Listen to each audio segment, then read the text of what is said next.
Direito Empresarial Café com Leite. Um gole de conhecimento jurídico na sua rotina. Olá, eu sou Amanda Taide, mineira, formada na UFMG e cruzeirense na origem, com passagem em São Paulo, no Largo São Francisco, USP, e hoje, Candanga, Fluminense e UNB de coração. Eu sou casada, mãe do Pedro, de 7 anos. Pedro Ataíde, Liverpool, Real Madrid, Paris, Chelsea, Fluminense. E do Lucas, de 5 anos. Lucas Ataíde, Eu, Padrão, Chefinho, Grease, Spider e seus amigos espetaculares. E pronto. Além de tutora do Vira-Lata Farofa. A proposta do Direito Empresarial Café com Leite é simples: tornar o direito empresarial mais leve, acessível e presente no seu dia a dia, como um bom café com leite que te acompanha na rotina diária. Seja no caminho para o trabalho, na volta para casa, durante o café ou até na hora de fazer o exercício físico. O podcast está aqui para trazer um gole de conhecimento jurídico sem complicação. Se quiser navegar pelos episódios, não deixe de acessar o nosso site, podcast.direito empresarial café com leite, e também nas nossas redes sociais, no Instagram, @Direito Empresarial Café com Leite, no YouTube, professora Amanda Taide, e no LinkedIn, Amanda Taide. Vamos comigo, então, para a próxima xícara de café com leite? A nossa xícara de café com leite de direito empresarial de hoje vai tratar do livro Lesão e Onerosidade Excessiva nos Contratos Empresariais, de autoria de Bertrand Van Derer. E para isso a gente vai ter a alegria de contar com a participação do próprio autor para comentar o seu livro. O Bertrand é chefe da assessoria do gabinete do conselheiro Gustavo Augusto Freitas de Lima, do CAD, atual presidente do CAD. É doutor e mestre em Direito pela Universidade de Brasília e pós-graduado em Ordem Jurídica e Ministério Público pela Fundação Escola Superior do MPDFT. É também professor de Direito Empresarial do Instituto de Direito Público, IDP, aqui em Brasília. Professor Bertrand, é uma alegria enorme você ter aceitado o convite para participar do nosso podcast e por apresentar, de um modo simples, curto e gostoso, o tema dos contratos empresariais relacionados ao tema da lesão e da onerosidade. Muitíssimo obrigado pelo convite. É uma alegria enorme poder participar desse podcast que já se tornou uma referência para todos os entusiastas do estudo do direito empresarial. E eu também fico muito satisfeito em poder falar sobre essa minha contribuição com o debate sobre os contratos interempresariais. Esse trabalho ele nasceu da minha inquietação em compreender os institutos clássicos do direito civil, como a lesão e a onerosidade excessiva, e avaliar como é que eles seriam compatíveis com a lógica do direito empresarial. E a conclusão que eu alcancei foi, e até continua sendo, de que, em regra, eles não são aplicáveis da maneira como a gente vê no direito civil. Vamos entender uma pergunta inicial, né, Bertrand? Acho que faz sentido aqui para esse seu tema. Na sua visão, como que seria a autonomia do direito empresarial?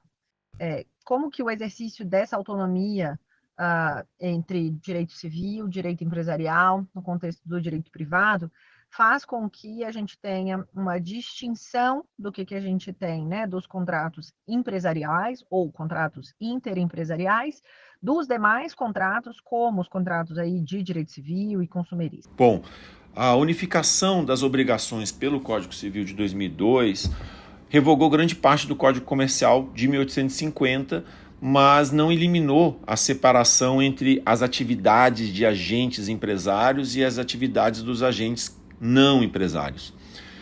Então isso mostra que esse novo direito, por assim dizer, do mercado, que inaugura dentro do nosso ordenamento a figura da empresa, ela continua a ser um ramo especial dentro do direito privado, porque ele lida com empresas organizadas, onde tem por objetivo a realização de lucro e, é claro, para alcançar isso, assumindo riscos.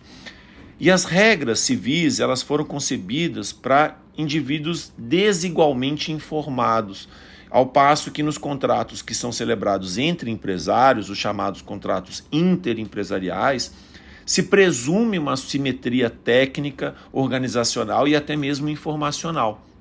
E aí é interessante observar que essa diferenciação ela tem sido reforçada não apenas pelas doutrinas, mas também pelos tribunais superiores. Há um enunciado da primeira jornada de direito comercial, o enunciado número 21, que ele afirma que em contratos empresariais o dirigismo contratual ele tem que ser mitigado em razão da simetria natural dessas relações.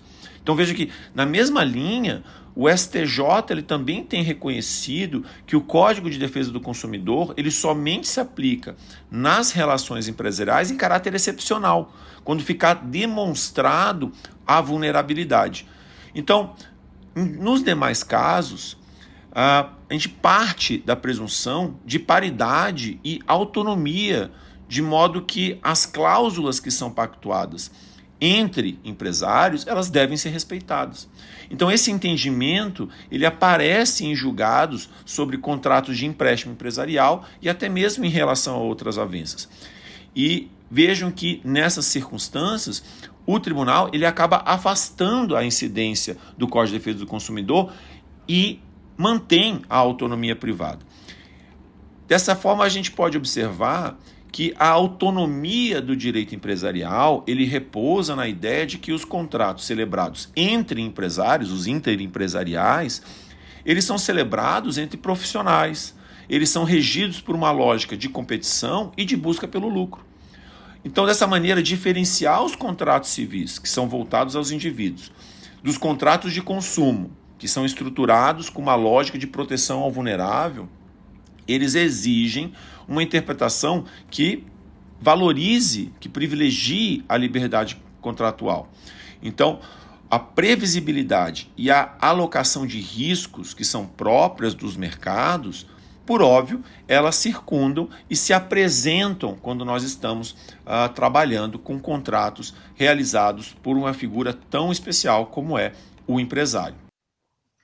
Agora, que a gente tem essa localização do seu trabalho no âmbito dos contratos empresariais.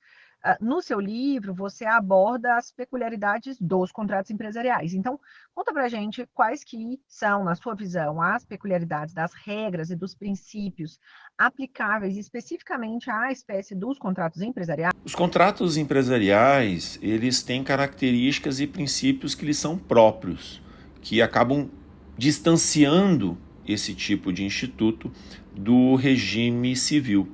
Não é por outra razão que nós estamos aí a discutir uma reforma das disposições do Código Civil em relação à empresa e que, inclusive, faço aqui a recomendação a todos os ouvintes para que também escutem o episódio 249 desse maravilhoso podcast Direito Empresarial Café com Leite, em que a professora Amanda traz o professor Daniel Carnio para explicar. E ele aborda justamente essa questão, e é muito importante. Então venho eu aqui apenas complementar as considerações que o professor Daniel já trouxe. Então, em relação a essa minha pesquisa, eu consegui claramente identificar, entre outras, algumas peculiaridades, né? Seriam elas a função econômica e a patrimonialidade, ou seja, as partes elas contratam para atingir um objetivo econômico comum. O contrato ele não vai se esgotar na simples manifestação de vontade, mas ele se complementa, ele se concretiza na realização da sua função. Os direitos e deveres, eles vinculam patrimônios empresariais e eles subsistem mesmo com a modificação dos sujeitos. Uma outra circunstância é a assunção de risco e a busca pelo lucro, né, que é tão conhecido dessas figuras. O risco aqui é um elemento constitutivo da empresa, né? Toda empresa ela se distingue por assumir riscos que são significativos. Então, o que a gente pode observar com isso? Que as trocas mercantis, elas visam a redução dos custos de transação, buscas de oportunidade, análise de preço, elaboração de instrumentos e, é óbvio, a maximização do lucro. Então, diante disso, o contrato ele não apenas distribui, como ele também precifica esse risco. Uma outra questão, segurança e previsibilidade, duas bases primordiais de sustentação aqui do mercado. O mercado ele só funciona se houver estabilidade. E para que isso ocorra é necessário segurança nas transações e o atendimento daquelas avanças que foram estabelecidas. A segurança e a previsibilidade elas vão permitir que os agentes realizem cálculos econômicos e planejem as suas ações de uma maneira diligente. Somado a isso, nós temos também o profissionalismo E é óbvio, como eu acabei de comentar, a diligência. A globalização e essa possibilidade de intervenção estatal, ela impõe ao empresário o dever de acompanhar fatos que lhe são exógenos, né, externos. Então, exige do empresário a busca de informação, exige do empresário a utilização de técnicas de comunicação. Então, o dever de diligência inclui exatamente uma qualificação, uma administração, uma obtenção de informações, investigação, monitoramento. Tudo isso, né, portanto, esse dever conhecido como padrão de cuidado dos administradores, ele também, na minha visão, se estende e, mais do que isso, ele é exigido dos empresários de uma maneira geral. E um último ponto que a gente poderia avaliar seria a concorrência e a função social. Os contratos empresariais, eles devem respeitar a livre concorrência. Por quê? Porque é um princípio constitucional que está lá esculpido no artigo 170, no inciso 4º. E, além disso, também precisam atender a sua função social, né? O dirigismo estatal aqui é mitigado. Vejam, o enunciado 25 da primeira jornada de direito empresarial, ele esclarece que a revisão do contrato por onerosidade excessiva, ele tem que levar em consideração a natureza do objeto e presumir essa sofisticação dos contratantes, observando aqui o quê? A alocação dos riscos que são por eles acordadas. Então veja a distribuição que isso traz.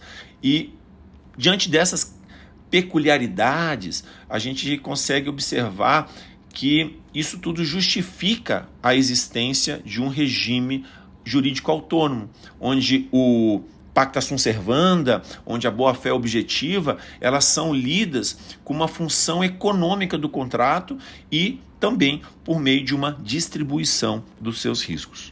E agora que a gente já sabe quais que são essas peculiaridades dos contratos empresariais, conta pra gente como que é definida lesão e onerosidade, que são institutos típicos do direito civil. Como que eles, na sua visão, impactam na busca pela conservação dos contratos empresariais? Vamos lá. No Código Civil, a lesão prevista ali no artigo 157, ele ocorre quando alguém, em razão de uma premente necessidade ou da sua inexperiência, acaba assumindo uma obrigação que é manifestamente desproporcional em relação ao valor da contraprestação. E aí a doutrina civilista, ela acaba destacando que a lesão, ela protege a parte vulnerável e, em consequência, exige dois requisitos. O primeiro deles, a desproporção das prestações. E segundo, que haja uma vulnerabilidade da parte. Essa vulnerabilidade acaba sendo aqui caracterizada pela premente necessidade da situação que está posta ou pela própria inexperiência desse agente econômico.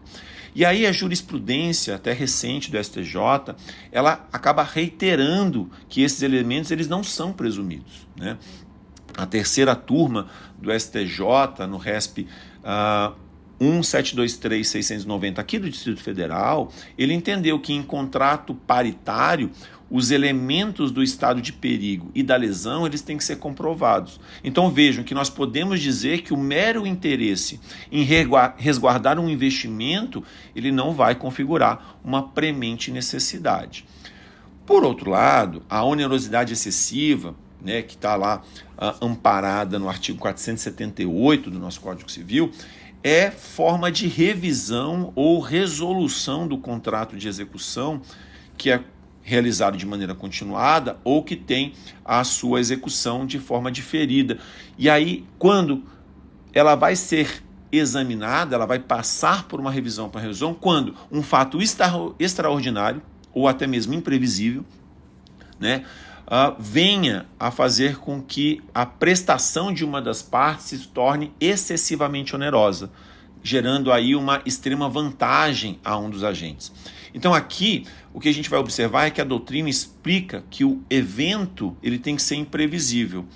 Ele não é integrante do risco que nós chamamos de ordinário, né? Aqui, e a parte que é beneficiada, ela não se beneficia em razão de uma de um comportamento culposo, né? O STJ, num julgamento que ele se pronunciou em 2023 sobre a teoria da imprevisão, ele afirmou que, por exemplo, pragas, secas, variações de preço são riscos que são inerentes à própria atividade agrícola e, em razão disso, não autoriza a rescisão de um contrato por onerosidade. Então, quando a gente observa que a superveniência de evento extraordinário, ele tem que ir além das flutuações previsíveis, nós percebemos o quão diferenciado é essa relação entre empresários. E vejam, em um outro caso, a própria corte do STJ, ela entendeu que a superdesvalorização cambial que nós enfrentamos no nosso país em 99 não era imprevisível quando a gente estava diante de contratos paritários e logo não justificava a revisão do instrumento negocial. Mesmo na pandemia de Covid-19 recente, a revisão dos contratos também não foi considerada de maneira automática. O próprio STJ reconheceu o cabimento apenas quando o fato superveniente altera radicalmente as bases do contrato. E aí ressaltou com isso que a intervenção ela visa restabelecer o equilíbrio econômico e financeiro. E, óbvio, sempre deve observar a boa-fé e a função social. Então, o que a gente consegue concluir? A aplicação desses institutos, ele impacta diretamente na conservação dos contratos. O ordenamento ele vai privilegiar a manutenção da avença, de modo que a revisão ou até mesmo a resolução só venha a ocorrer em situações excepcionais.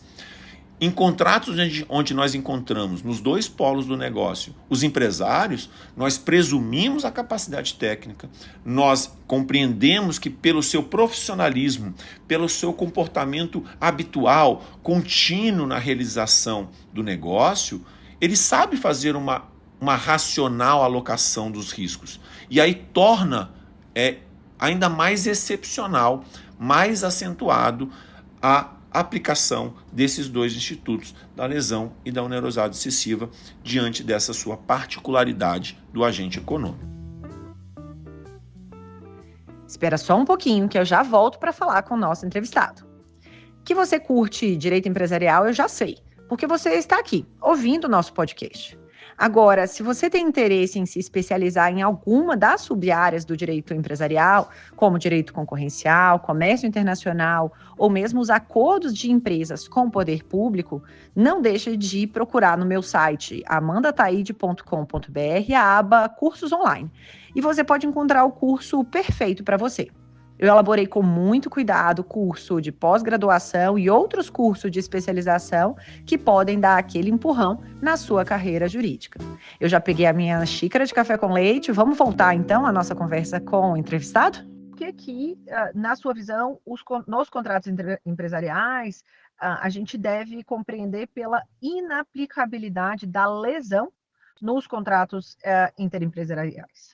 Veja, eu entendo que a lesão é incompatível com os contratos interempresariais porque pressupõe uma vulnerabilidade, entendida aqui como uma certa inexperiência, uma necessidade, e que normalmente não existe entre empresários que são, por sua própria natureza, profissionais no que fazem. Eu relembro aqui o enunciado 28 da primeira jornada de direito comercial, que vai sintetizar bem esse entendimento. Ela diz que, em razão do profissionalismo com que os empresários devem exercer a sua atividade, os contratos empresariais eles não podem ser anulados pelo vício da lesão fundada na inexperiência.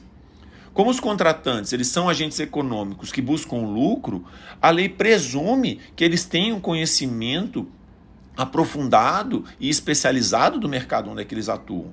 Eles possuem uma capacidade de avaliar o risco e têm acesso, têm uma disponibilidade de alcançar as informações que são necessárias para fechar, para estabelecer as suas avanças. Então, dessa maneira, o dever de diligência, ela obriga o empresário a colher informações e a avaliar as condições contratuais. Por isso que a violação do dever de informação da contraparte pode ser mitigada. Os equívocos ou até mesmo os erros de cálculo, eles fazem parte da dinâmica empresarial e, em razão disso, elas têm que ser suportadas pelo empresário que tomou essa atitude equivocada. E dentro desse aspecto, chama atenção para a lição do professor Ricardo Lupion, que ele nos lembra que o ordenamento ele protege o sistema de mercado e não as expectativas de lucro de natureza individual. O que eu quero dizer? Permitir que os empresários rescindam os contratos por um arrependimento acabaria subvertendo a previsibilidade e a segurança jurídica, que, como eu pontuei anteriormente, eles são essenciais para a regularidade do mercado. Então, vale a pena observar que a jurisprudência ela também reforma esse entendimento. O STJ entende que não há presunção de estado de perigo ou de lesão em contratos de natureza paritária. Os elementos eles devem ser provados caso a caso. Então, a lesão ela não pode ser invocada como um mecanismo para aliviar perdas que são normais ou redistribuir riscos que são assumidos de maneira voluntária. A proteção às partes vulneráveis ela permanece no âmbito do direito civil e do direito de consumo. Em contratos de natureza interempresariais, vigora a regra da conservação do negócio, a liberdade contratual e, principalmente, a autorresponsabilidade desses agentes. E avançando, qual que é o papel da busca diligente de informações na responsabilização das partes e como que esse dever de diligência influencia, na sua visão, a inaplicabilidade da lesão nos contratos empresariais? Então, o dever de diligência ele é central para a responsabilização das partes em contratos celebrados entre empresários. Como eu já pontuei, com a globalização, o empresário ele precisa monitorar fatos exógenos e buscar informações sobre mercado, política, ambiente regulatório. Esse dever ele envolve qualificação para o exercício da atividade, administração prudente, obtenção de todas as informações que são relevantes, uma investigação para verificar a suficiência dessas informações e um monitoramento contínuo. Com esse tipo de comportamento, o padrão de cuidado ele mitiga o dever de informação do outro contratante. Espera-se que então que cada parte ela esteja munida das informações necessárias para poder celebrar o negócio.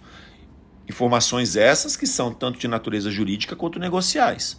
Então, se o empresário ele ignora ou ele calcula mal a variável de um contrato, ou se eventualmente ele se arrepende do preço que foi acordado, ele não pode se utilizar de uma alegação de erro ou de lesão para buscar a rescisão do contrato. Aceitar o contrário, a gente transformaria o empresário não numa figura profissional, mas em um tolo irresponsável.